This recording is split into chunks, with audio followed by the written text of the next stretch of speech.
Fertility treatment എടുക്കുമ്പോഴും early പ്രഗ്നൻസിയിലും thyroid function testing ഭയങ്കര important ആണ്. തൈറോയ്ഡ് ഫംഗ്ഷൻ യൂഷ്വലി അസസ് ചെയ്യുന്നത് TSH എന്ന ടെസ്റ്റ് ചെയ്തിട്ടാണ്.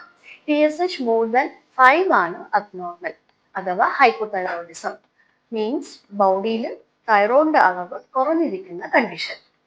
In pregnancy and for those who are planning for pregnancy, TSH more than 2.5 ആണ് abnormal. 2.5 കൂടുതലാണ് എന്നുണ്ടെങ്കിൽ തൈറോയ്ഡ് ടാബ്ലറ്റ്സ് എടുക്കേണ്ടത് വരും. Why means hypothyroidism കാരണം പ്രഗ്നൻസി ആവാൻ ബുദ്ധിമുട്ടുണ്ടാവാം, പ്രഗ്നൻസി ആയാലും അബോർഷൻസ് ആവാം. ബേബിയുടെ ബ്രെയിൻ ഡെവലപ്മെന്റ് ആൻഡ് ഗ്രോത്തിന് ഭയങ്കര ഇമ്പോർട്ടൻറ്റ് ഹോർമോണാണ് തൈറോയിഡ്.